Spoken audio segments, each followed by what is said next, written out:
y vamos a recibir al invitado de la noche. A mí por ahí me cuesta, obviamente, tengo la formalidad de llamarlo el vicegobernador, el contador público, Carlos Joaquín, pues bueno, a mí me cuesta, nos conocemos hace muchos años, tengo todavía en mi biblioteca un libro guardado que lo atesoro, porque es una parte de la historia de la política de Jujuy, la crónica de una violación anunciada se llama, donde Carlos Joaquín, con quien nos conocemos hace mucho tiempo y tengo un gran afecto personal, me lo dedicara. Bueno, algún día te voy a contar lo que ocurrió 90 y no me acuerdo, 98. Lo que ocurría en la política de Jujuy. Le damos la bienvenida al señor vicegobernador. Carlos, buenas noches, ¿cómo estás? ¿Qué tal? Muy buenas noches. Muchas gracias por la invitación. Y la verdad que para mí es un gusto venir sobre todo a Perico. Siempre ha sido el santo que elegí como patrono San José. Y la verdad que este año recién pude participar a pleno en Perico de toda la festividad del patrono. Además, me une a Germán Macaño, una amistad de chicos. Éramos vecinos cuando él todavía estudiaba en el seminario. Compartimos muchas cosas con Germán y con toda su familia. Y bueno, este año me reencontré. Estuvimos hace poco comiendo un asado en la Casa de Retiros Espirituales, que al fin logramos sacar la ley para transferirla al obispado y que pueda llevarse adelante esa casa de retiro. Y bueno, trabajando y colaborando con él en la tarea tan importante que tiene de ser la referencia de todos los católicos que viven acá en Perico. ¿Qué significa Perico hoy estratégicamente en la política de Estado del gobierno provincial, Carlos?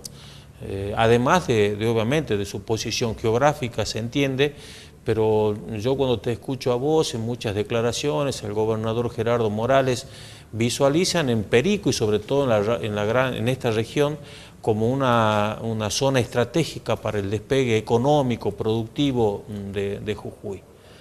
Sí, la verdad que en la visión que uno tiene de la provincia en su conjunto, con diferencias de los distintos lugares, en nuestro pensamiento está toda la provincia en su conjunto, desde la ciudad más grande hasta la ciudad más chiquita. Cada una tiene su situación, su cuestión, sus bellezas, tiene la idiosincrasia de su gente, que no es la misma en toda la provincia. Pero bueno, acá está parte del corazón y del motor productivo de la provincia de Jujuy.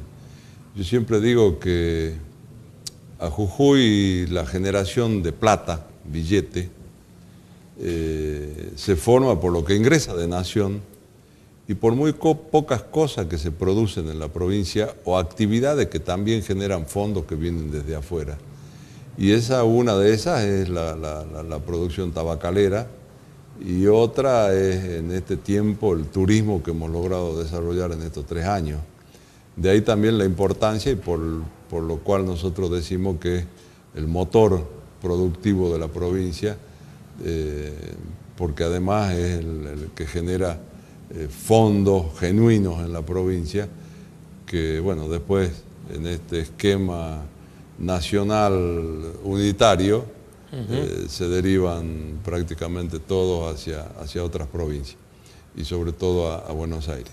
Pero bueno, para nosotros tiene una importancia central desde lo productivo y también desde lo político. Claro. Así que trabajamos haciendo abstracción del signo político que haya en esta ciudad, como lo hacemos en las otras, tratando de hacerle llegar a la gente de cada lugar las posibilidades de tener un mejor vivir, un mejor pasar. Sí, Gustavo, vos sabés que en las declaraciones del gobernador recién llegado de Estados Unidos, cuando presentó hace algunos días todo lo que tiene que ver con el cannabis medicinal, me llamó la atención y la verdad me digo que buena expectativa. Y decía Gerardo que la posibilidad de esta primera etapa, digamos, de hacer todo lo que es la experimentación de esta plantación, pero que estaba en el proyecto, en su cabeza o en la política del gobierno, si esto salía bien, de interesar a los productores tabacaleros, porque decía que el rendimiento del cannabis respecto al tabaco es 4-1, 5-1, y digamos de que por ahí interesarlos para la diversificación, digamos, de lo que tiene que ver en la zona productiva de esta región. Digo que bueno, si esto llega a buen puerto, qué buena alternativa que se presentaría. Sí, mira, en realidad este es un proceso que viene desde hace tiempo. Por allá en el año 2016, cuando recién nos hacíamos cargo de la gestión, a mí me tocó recibir a un grupo de madres, padres, que me habían pedido una audiencia en la legislatura, porque era gente que estaba sufriendo la enfermedad de sus hijos, sobre todo de los chicos más chicos, en el tema de las convulsiones, que habían agotado la ciencia médica, que habían recorrido en cuanto lugar veían una posibilidad de la mejora para los chicos, que hay que imaginarse la situación de esa gente con un chico que tenía 200, 300 convulsiones por día. Claro, impresionante. La verdad que ese día fueron a la legislatura con los chiquitos, fue gente grande, y bueno, ahí empecé a tomar conciencia de la realidad que vivía esta gente, estas madres, los padres, y empecé a tomar conocimiento de las posibilidades que brindaban este tipo de aceite, que reducían notablemente las convulsiones, que llevaban a una mejora que no había podido lograr la ciencia médica, de distintas variedades de aceite que permitían a alguna gente curarse la vista o curarse distintas dolencias como la que podemos tener todos. Pero también, por lo que nos visitaban más allá de exponer esta situación, era por las dificultades que tenían para poder conseguir los aceites, claro, porque era una sustancia prohibida. Relataba alguna madre que además de ser muy caro conseguir el aceite, se había hecho como una red solidaria en el país, en donde el que conseguía aceite lo compartía, y que a ella le tocaba en algunos momentos viajar a La Plata, porque había una gente de La Plata que le daba los aceites, y la situación de miedo, de temor, de desesperación cada vez que tenía que pasar los controles de Aeroparque, claro, trayendo ese frasquito, claro, que le servía para calmar, ¿no es cierto?, la enfermedad de su hijo. Es a partir de ahí que empezó toda una ronda de visitas, de contacto con otros legisladores, y empezamos a analizar la posibilidad de que, así como en Chile y en otros países, ¿no es cierto?, Francia y en distintos lugares, este aceite de libre comercialización en la farmacia, empezar a mirar la posibilidad de solucionarle el problema tan grave y tan desesperante como es el de tener un hijo con esta situación. Y se fue avanzando el proyecto. Y en ese avance, en ese análisis, en la posibilidad de que esta gente pueda acceder libremente al aceite, empezó esta idea también de ver la forma de que el aceite lo podamos producir en Jujuy. Y fue tomando forma esta idea que, bueno, nuestro gobernador Gerardo mira para adelante, genera cosas permanentemente, y empezó no solo a mirar cómo se podía solucionar el problema de la gente que sufría los efectos de la enfermedad, sino que también la posibilidad de que la generación de estos aceites puedan ser, ¿no es cierto?, un mercado atractivo al resto del mundo y que se puedan producir en Jujuy. Por supuesto que vamos trabajando en una etapa de investigación, en una etapa de consolidación del esquema, del conseguir las autorizaciones nacionales que hacían falta, hacerlo siempre dentro de la razonabilidad, con todos los sistemas de cuidado, de protección, aventando cualquier cuestión de los malos agoreros, de que vamos a hacer marihuana para la fumata, para la cosa, sin saber siquiera que hay variedades de plantas que no son para fumar. Así es. Y que seguramente serán esas variedades con las que se trabaja en Jujuy, y que no es que va a haber una planta para cortar y para armar un porro, no sé cómo le llaman, no sé ni cómo es el olor de lo que fuman.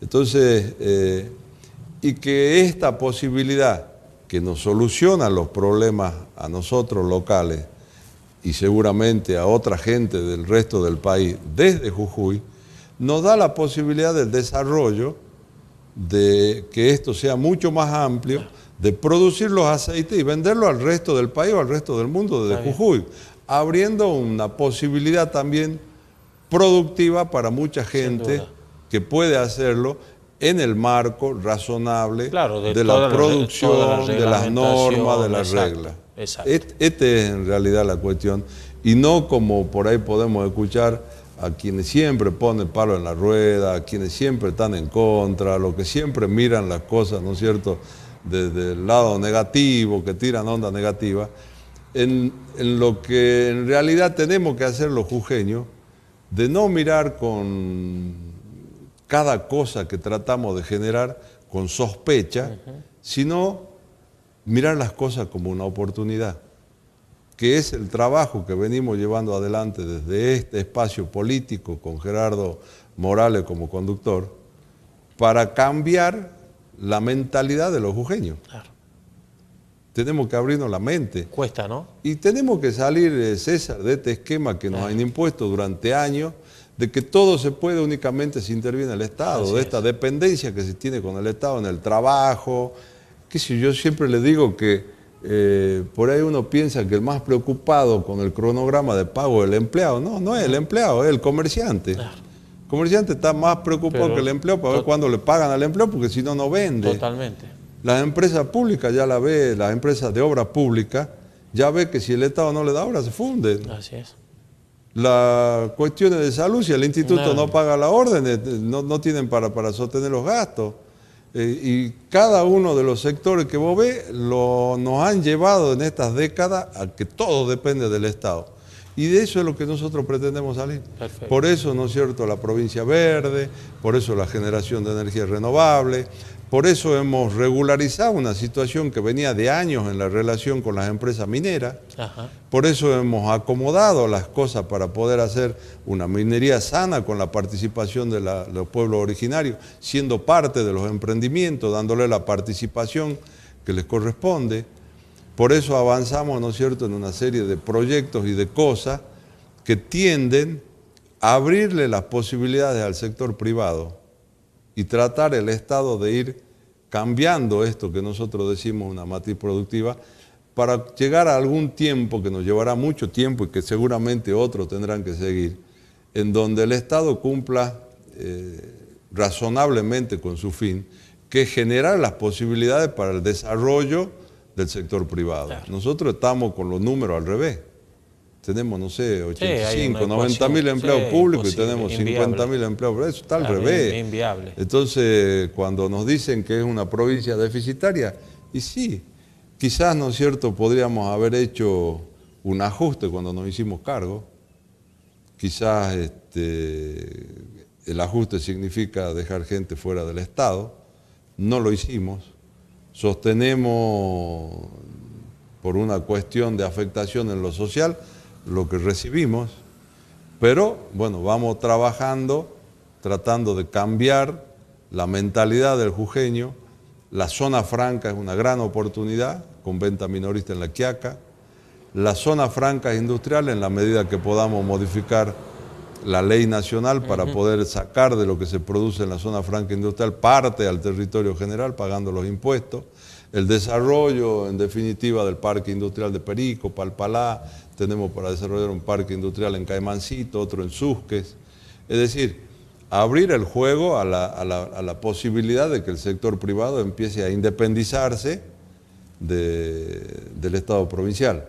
Pero bueno, estas son las cosas sobre las que hay que trabajar y fijárnosla como política de Estado, sea quien sea el espacio político que esté adelante para hacer que podamos visualizar los jujeños que tenemos futuro. ¿Y habrá alguna posibilidad, Carlos, sobre estos mojones que ya se han venido sustentando una nueva matriz productiva, el litio, cauchari, cannabis, turismo? ¿Habrá alguna posibilidad? Digo, por ahí, no quiero pecar de inocente, porque no lo soy, pero digo, de en algún momento juntarse lo que es oficialismo y la oposición y definir 5, 6, 7, 10 puntos que entendamos que es donde la provincia tiene que apuntar independientemente de los gobernantes que tengamos en Jujuy. Mirá, ¿tenemos esa madurez política? Mira, lo van a tener que entender. Nosotros lo entendimos cuando la provincia estaba al borde de la disolución, al borde del caos total y absoluto allá por el 2015, y tuvimos la inteligencia y la decisión de juntarnos radicales, peronistas, socialistas, el PRO, el Movimiento Popular Jujeño, más de 20 partidos en la provincia, para ponernos al hombro la herencia que recibíamos de una provincia totalmente desquiciada y ponernos a trabajar para lograr muchas cosas que por ahí no se ven, otras que sí se ven, pero que nos han llevado a tener cambio profundo. El decir que por ahí me va a preguntar un balance de lo que ha pasado en estos 3 años. Y bueno, cuando es como todas las cosas, cuando vos ya la tenés en el bolsillo, ya no te importa, la que tenés en el bolsillo va por otra. Y es razonable y es bueno que así sea, pero también es necesario en estos casos analizar lo que recibimos, una provincia ¿de dónde se parte, en desquicio, ¿no? A 2 días de haber asumido el gobierno con una plaza tomada durante 45 días, ciudad sitiada, provincia al borde del caos total, a haber transitado en este tiempo una provincia en paz, con paz social, recuperando la institucionalidad, asegurando que tenemos justicia y habiendo producido cambios profundísimos en materia judicial. Eso no hay que olvidarse, nos van a criticar, van a siempre tratar de poner palos en la rueda, pero en Jujuy se eligen los jueces por concurso. Claro. Se fue el dedo, el amiguismo, el que pone el pariente, el sobrino, el amante. Hoy los jueces se eligen por concurso, le guste a quien le guste y le pese a quien le pese.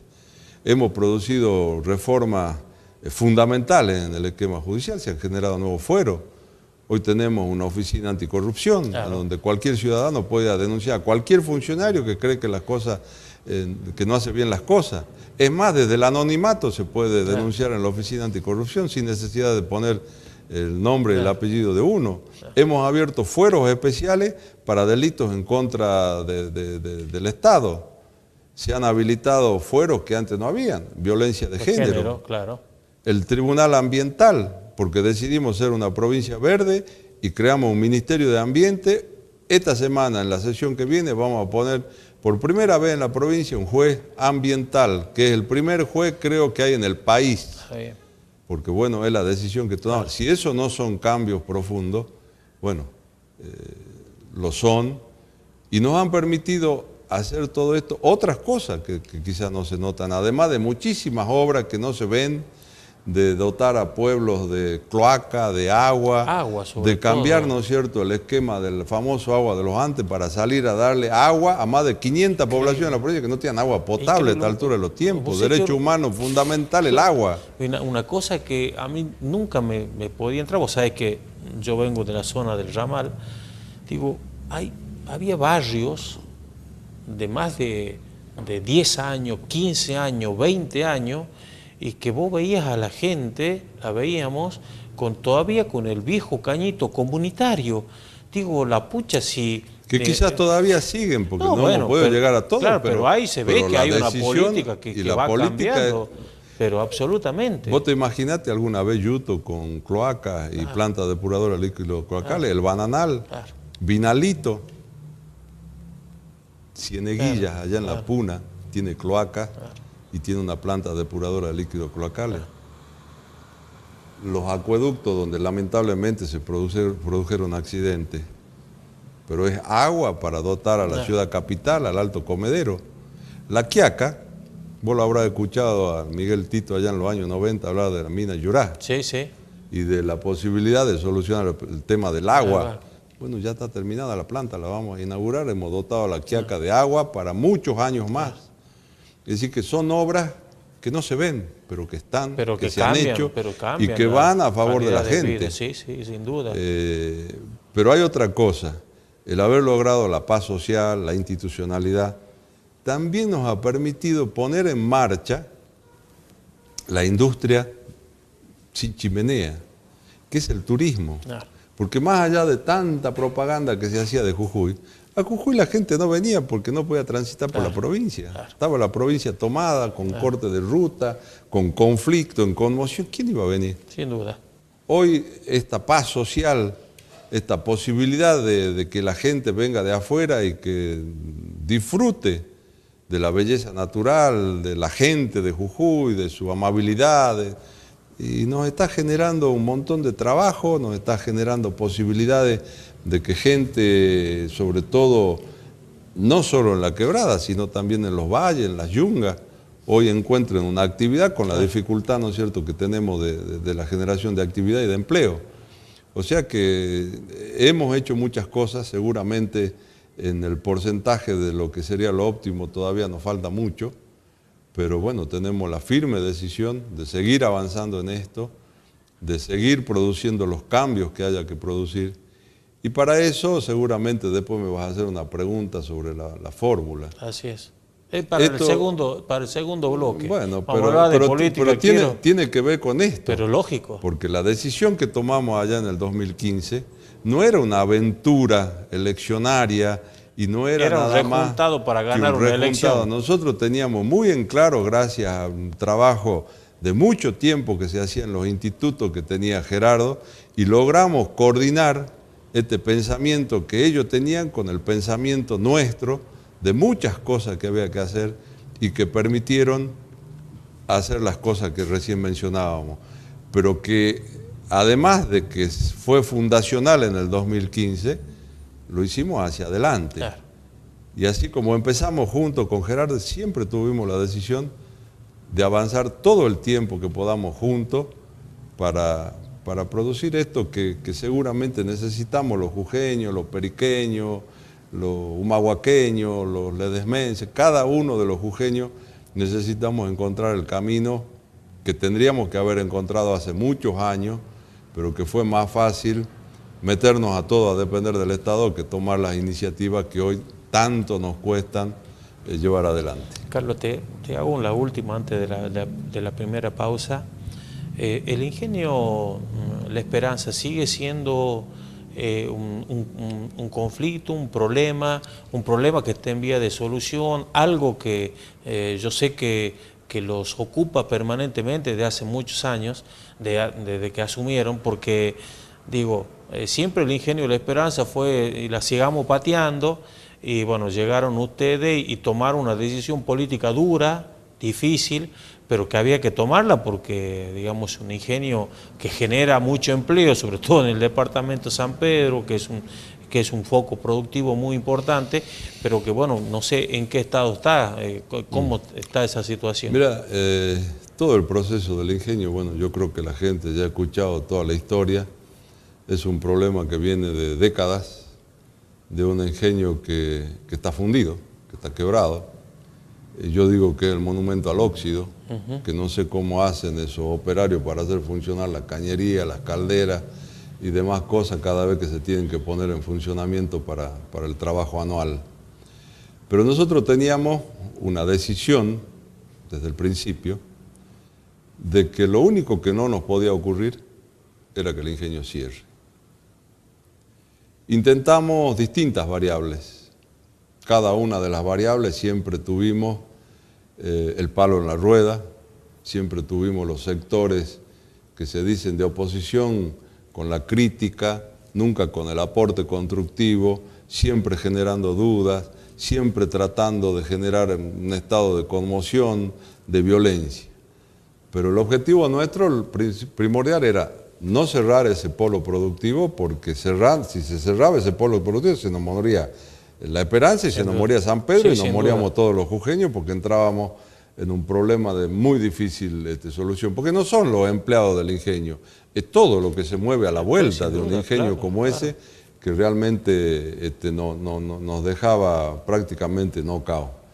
Y hacerlo en un proceso en donde, sabiendo que había que hacer reducción de personal, el objetivo nuestro es que más allá de que había que reducirlo, que nadie deje de cobrar un sueldo. Cosa que yo te diría que a hoy, en el proceso en que está el ingenio, podrá quedar alguna gente que no ha hecho las opciones, que mira, exagero si te digo que pueden llegar a ser 30 las personas que quedan, que también se le va a solucionar y que quizás no se le ha solucionado hasta acá porque tienen una posición que no permitía la solución. Pero eso estaría cubierto. Y el Estado, en la gestión nuestra, tuvo que asumir con la plata de todos los jujeños el sostenimiento de un ingenio que no podíamos permitir que cierre.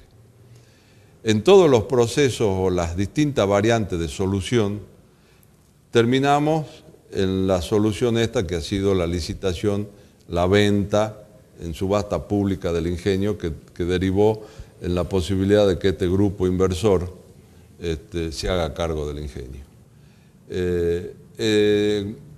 Es todo un proceso no muy sencillo el que se hagan cargo. Y se está trabajando en ese proceso de que se pongan directamente al frente. No te olvides que es una empresa en marcha, que produce azúcar, que recibe, ¿no es cierto?, para la maquila de los cañeros independientes.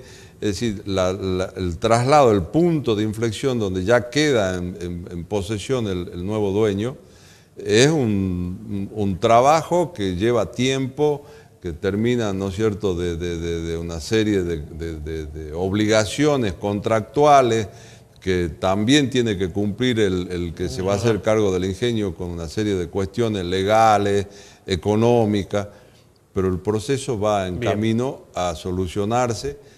Esperamos que esto sea en el menor tiempo posible, pero que a su vez en las ofertas que se han hecho hay un proceso de inversión que seguramente va a generar mayor actividad en el ingenio y que nosotros estamos, yo diría, casi seguro que hacia el futuro, el funcionamiento a pleno de un ingenio como ese, y tiene que recurrir de más personal, que es a lo que nosotros apostamos, pero en definitiva lo que no nos podíamos permitir los jujeños es que cierre el ingenio La Esperanza porque no lo abríamos más. Y había muchos intereses en que se cierre, porque luego algunos se quejan de que el monto en el que se vendió es poco, es mucho, podría haber sido más. Pero ese ingenio cerrado valía el 10% de lo que se está pagando hoy. Ningún tipo de había muchos que jugaban a eso para quedarse con un ingenio con 2 pesos con 50. Es la realidad, siempre pensé exactamente lo mismo y uno aspira, digamos, cuando yo tuve la posibilidad de ver el proyecto completo de lo que se le exigió al gobierno, a los oferentes, digo, la pucha, si esto en algún momento se llega a hacer el 60-70%, el impacto social, laboral y económico que va a tener el departamento de San Pedro en este caso, pero en definitiva muchos jujeños que van a tener la posibilidad de trabajo. Y ya cuando empecé a ver que se empezaban a meter algunos nombres que son conocidos de Jujuy y de otros lados, digo, bueno, acá evidentemente se quieren quedar con un ingenio a 2 pesos con 50. ¿Te parece? Que quizás no era el ingenio, eran solamente las tierras. Las tierras. Te propongo un brevísimo corte comercial y vamos a entrar al segundo bloque a hablar de lo político, de qué es esto de Primero Jujuy. Ya está blanqueado, sos el primer afiliado a Primero Jujuy, cómo se van a presentar en las elecciones, esta confirmación por parte del gobernador que vas a ser de nuevo su compañero de fórmula y los proyectos que vienen para adelante. Y obviamente si vamos a ir conjuntamente con el cronograma nacional o se sigue pensando en adelantar las elecciones. La información que yo tengo es que se van a adelantar. Bueno, después te pregunto a vos si lo querés contestar. ¿Cómo no? Buscamos el primer corte comercial y seguimos con el vicegobernador de la provincia, el contador público nacional, Carlos Aquín. Dale.